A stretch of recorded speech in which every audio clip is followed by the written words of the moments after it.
Hello, I'm Tortor and I'm a stop motion animator. Welcome to this Valentine's themed stop motion animation tutorial. First of all, I'm going to tell you how I made the paper heart with the word love written through it. So to do this, I collaborated with my sister. She also has a YouTube channel and she makes greetings cards. She used a manual die cutting machine. I selected what I wanted and then she made this for me. The machine cuts the paper by applying pressure to the thin edges of the metal die, and it's a really awesome piece of kit for doing paper crafts. So I thought I'd get her on board with this tutorial as she's a paper crafting supremo. So now let's get into the stop motion part. So I'm in Dragon Frame here, and to start with paper, it's going to move about all over the place. So I'm just using a little bit of white tack. You could use blue tack, and I'm just sticking beneath the paper to make sure that my heart stays in place.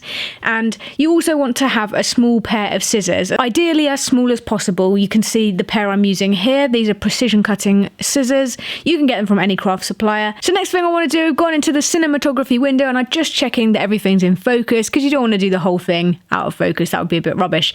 And just taking a few frames to start with as a handle before I move anything. So what I'm going to do is I am going in straight away with the scissors and I'm just cutting at the edge and turning up a little channel of paper.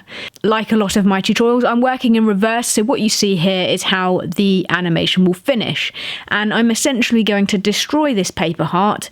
Yes, I know that's very sad, but yes, I'm going to be destroying it incrementally to make it appear as if it comes together. So when you play it in reverse, all of the fragments will become this heart. Now it is quite fiddly, and this kind of technique does take a lot longer because the paper, like I say, has a mind of its own. It does move about, and you'll often find that little bits of paper pop up as you're cutting into it, and you do have to use additional white tack or blue tack to stick your paper down. I find it's worth taking the time to do this because it really does make the illusion look a lot better. You can choose to do this whichever way you want. I've chosen to curl up thin strips of paper and then they're going to roll out of the frame. Now, to help me ensure that they continue to go in a straight path, I've just put down some blue guidelines. This gives a straight path that I can follow, and just to check that everything is moving the same way.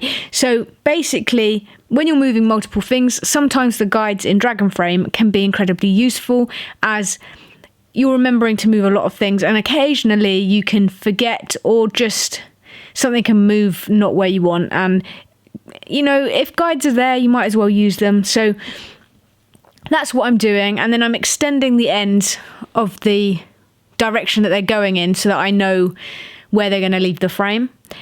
As the animation goes on, I'm making more and more pieces of paper coil up, and this is accelerating the destruction of the heart. So when you play this backwards, it will start off quite frantic and manic, and then it will slow down and ease into the final position of the final heart. Now, you could use this technique for anything made out of paper. It could be a logo, and maybe you're doing a title logo reveal for your videos, or maybe you want to do a message for Valentine's Day for your partner, or maybe you want to propose, and maybe you want to say, will you marry me, on a piece of paper, and you incrementally reveal this. This technique can be used for a multitude of different things, and it's really simple. So now the channels I was making with the strips of paper have completed. I'm now fracturing that heart further into pieces, and these pieces are all flying outwards, so the only thing left in the middle is the little gap in the O.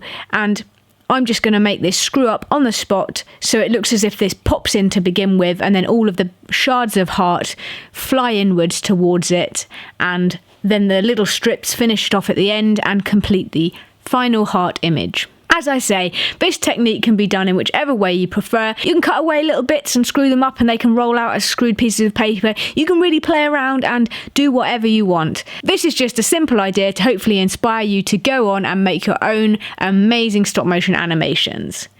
If you have felt inspired and you do make an animation yourself, please do link me on social media or mention it in the comments, because I would love to check it out, and I'm always pleased to see when I've inspired somebody. You can find me on all social media at Animatortor. If you've liked this video, please give it a thumbs up, and if there is anything that you would like to learn in stop motion animation, for a future tutorial, please let me know, because I'm more than happy to take everything into consideration. If you're not already subscribed to my channel, I would love if you wanted to support me and subscribe. If you are already subscribed, thank you very much. You can expect a new tutorial here every Friday at 6 PM GMT. Should you want to support me further with my stop motion animation and tutorials, and maybe get additional tutorials, I now have a Patreon page where, if you want to, you can donate and you can get bespoke tutorials and things like that as perks. So if you're interested, do go and have a look.